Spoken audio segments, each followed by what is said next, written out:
샬롬. 오늘도 우리 하나님의 은혜와 평강이 우리 사랑하는 성도님들의 삶 가운데 있기를 소원합니다. 오늘 우리가 함께 나눌 하나님의 말씀 같이 봅니다. 창세기 26장 1절에서부터 11절까지 말씀 가지고 나눕니다.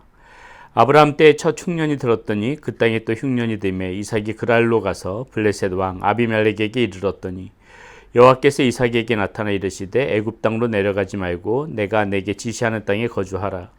이 땅에 거류하면 내가 너와 함께서 내게 복을 주고 내가 이 모든 땅을 너와 내 자손에게 주리라. 내가 내 아버지 아브라함에게 맹세한 것을 이루어 내 자손의 하늘의 별과 같이 번성하게 하며 이 모든 땅을 내 자손에게 주리니 내 자손으로 말미암아 천하 만민이 복을 받으리라. 이는 아브라함이 내 말이 순종하고 내 명령과 내 계명과 내 율례와 내 법도를 지켰음이라 하시니라. 이삭이 그랄에 거주하였더니 그곳 사람들이 그의 아내에 대하여 물으매 그가 말하기를 그는 내 누이라 하였으니 리브가는 보기에 아리따움으로 그곳 백성이 리브가로 말미암아 자기를 죽일까 하여 그는 내 아내라 하기를 두려워함이었더라. 이삭이 거기 오래 거주하였더니 이삭이 그 아내 리브가를 껴안은 것을 블레셋 왕 아비멜렉이 창으로 내다본지라. 이 아비멜렉이 이삭을 불러 이르되 그가 분명히 내 아내거늘 어찌 내 누이라 하였느냐. 이삭이 그에게 대답하되 내 생각에 그로 말미암아 내가 죽게 될까 두려워하였음이로라. 아비멜렉이 이르되 내가 어찌 우리에게 이렇게 행하였느냐. 내 백성 중 하나가 내 아내와 동침할 뻔하였도다. 내가 죄를 우리에게 입혔으리라. 아비멜렉이 이에 모든 백성에게 명하여 이르되 이 사람이나 그의 아내를 범하는 자는 죽이리라 하였더라. 아멘. 오늘 26장 1절의 말씀이 이렇게 시작합니다. 아브라함 때에 첫 흉년이 들었더니 그 땅에 또 흉년이 되매 이삭이 그랄로 가서 블레셋 왕 아비멜렉에게 이르렀더니. 여기서 블레셋 왕 아비멜렉이 나오죠. 이 블레셋 왕 아비멜렉이라는 말은 블레셋 왕의 전체적으로 호칭하는 그러한 단어입니다. 자, 여기서 왜 굳이 아브라함 때 첫 흉년이 들었더니 그때 또 흉년이 되면 이삭이 그랄로 가서 이 부분이 이렇게 거론되어졌을까? 오늘 이삭이 이 그랄에서 벌이는 이 일 때문에 그렇습니다. 이 일을 지금 26장 1절에서 아브라함의 이야기와 같이 결부시킨다는 것은 무슨 의미가 있어요? 아브라함도 이 그랄에서 거주할 때 오늘 그 이삭이 저질렀던 그 잘못, 자신의 아내를 누이라고 했던 것을 그대로 버리거든요. 이 블레셋 왕 아비멜렉 앞에서. 물론 이제 같은 왕은 아닙니다. 이 같은 일을 지금 벌이고 있다는 것을 강조하기 위해서 지금 26장 1절은 이렇게 지금 이야기하고 있다는 것이죠. 자, 그 다음에 2절에 이렇게 나와요. 여호와께서 이삭에게 나타나 이르시되 애굽으로 내려가지 말고 내가 내게 지시하는 땅에 거주하라. 지금 흉년이 들었습니다. 자, 그 땅 가운데 흉년이 들었기 때문에 애굽으로 사람들이 자꾸 내려가려고 그러죠. 애굽은 무엇이 있습니까? 비옥한 토지가 있고 항상 이 나일강이 있으니까는 이 식량 때문에 어려움을 겪을 일은 없으니까는 애굽으로 내려가려고 그러는데 하나님께서 지금 그 길을 막으시는 것입니다. 이삭에게 애굽으로 내려가지 말라. 자, 이 애굽이 상징하는 것이 무엇일까요? 인간의 풍요겠죠. 인간의 풍요고 그리고 세속의 땅이고 죄악의 처소를 상징한다고 볼 수가 있습니다. 자, 그 하나님께서 이 애굽으로 내려가지 말라고 이삭에게 말한다는 그 의미는 영적인 의미로 볼 때 그렇다면 무슨 의미일까요? 그 세상의 풍요 속으로 죄악의 처소 쪽으로 다시 돌이키지 마라. 그 길로 빠져들지 마라. 지금 이 이야기를 하나님께서 이 말씀 가운데 이삭에게 해주고 있다는 것입니다. 절대로 그 세속의 땅 속에서 빠져서 신앙의 후퇴를 하면 안 된다. 잘못된 길로 들어서면 안 된다. 영적인 파멸의 길로 들어서면 안 된다. 이 이야기를 해주고 있다는 것이죠. 오늘 하나님께서 야곱에게 애굽으로 내려가지 말라. 이 애굽으로 내려가지 말라는 이 음성을 저와 여러분도 들어야 될 것이라고 생각합니다. 단지 지금 이 땅 가운데 지금 흉년이 들었다는 것은 무엇입니까? 현실의 고난 아니겠습니까? 현실의 역경, 현실의 어려움 아니겠습니까? 이 어려울 때 현실이 어렵다고 해서 힘들다고 해서 편한 길, 세상 길, 옛 길, 또 그 죄악된 길, 이렇게 넓은 길, 이런 길을 선택하는 것이 아니라 그 땅으로 내려가지 말라는 것은 이 땅 가운데서 내가 걸어야 하는 길이 좁은 길이고 조금 험난한 길이라도 그 죄악되지 않은 길, 좁은 길, 편하지 않은 길, 하나님이 함께 하시는 길, 하나님이 인도하시는 길, 그 길을 반드시 고수해야 될 것이다. 지금 하나님께서는 이삭에게 이 이야기를 들려주고 있는 것이고 저와 여러분에게도 오늘 이 음성은 굉장히 중요한 의미를 가지고 있다고 볼 수가 있습니다. 애굽으로 내려가지 않는 길이 그와 저와 여러분들이 하나님 앞에서 순종하면서 사는 길이라는 것을 우리는 오늘 말씀 가운데서 놓치지 말고 이 말씀을 봐야 된다는 것이죠.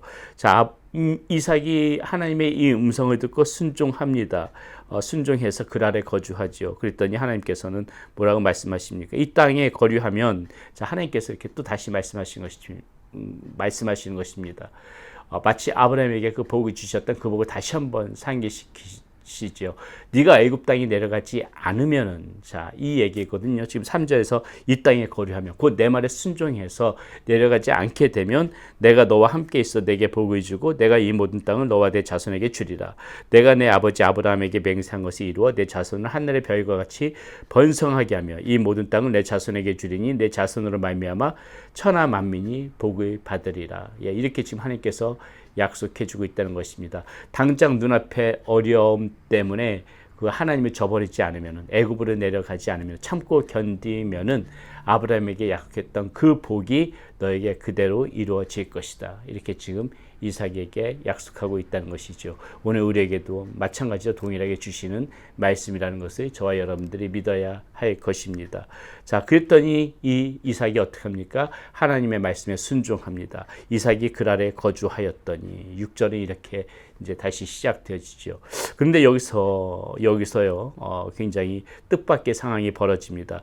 이렇게 하나님의 말씀에 순종해서 그 아래 거주했으면은 이제는 평온한 길, 이제는 안전한 길, 이제는 다 복된 길, 이런 길로만 펼쳐져야 되는데 7절부터 나오는 그 말씀이 무엇입니까?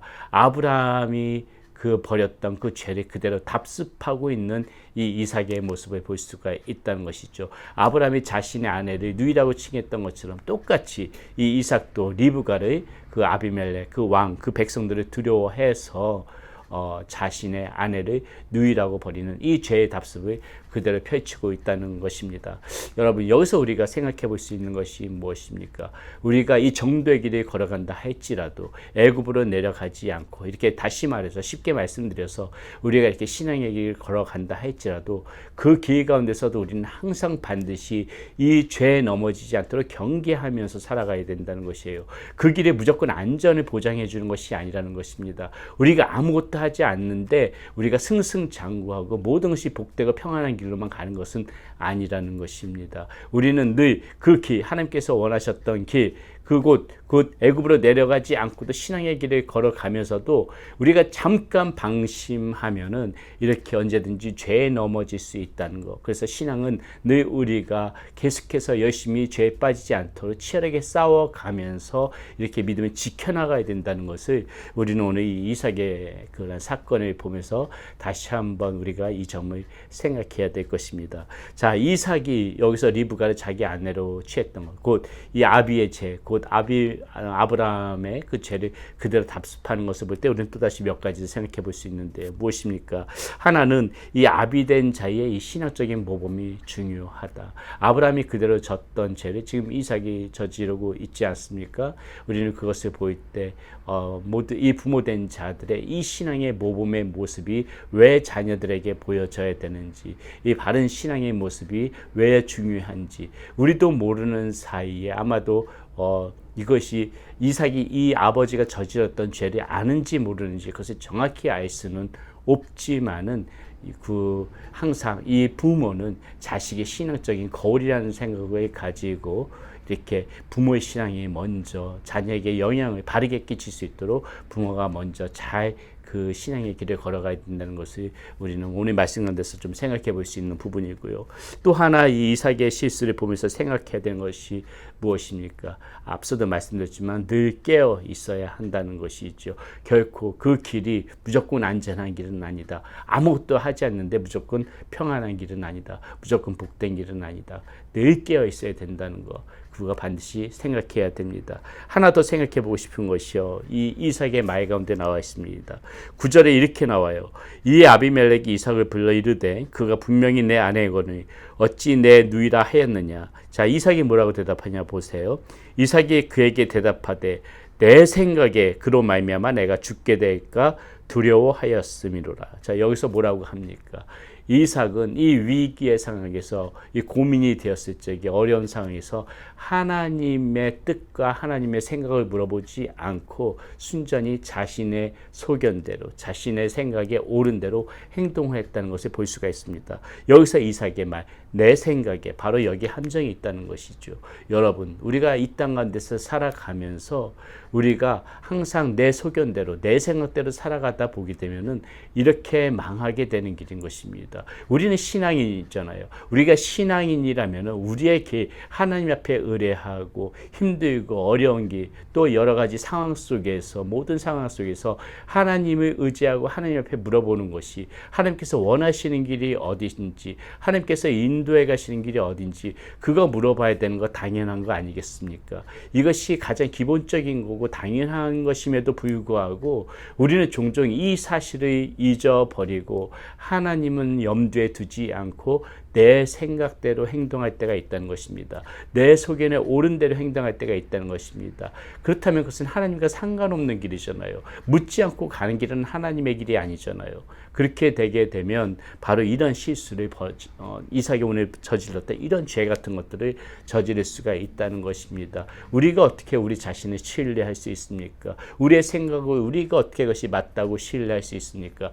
내 생각이 아니라 하나님의 생각, 내 뜻이 아니라 하나님의 뜻, 내가 원해서 가는 길이 아니라 하나님이 인도해 가시는 길, 그 길에만이 실수가 없고 죄악이 없는 것입니다. 우리는 오늘 이 이삭이 이 그라의 땅에서 벌였던 기껏 하나님의 말씀에 잘 순종해 놓고서도 이런 실수를 저질렀던 것을 반면교사로 삼아서 늘 이 하나님의 그러한 그 뜻 안에서 살아가는 저와 여러분들이 되셔야 되겠습니다.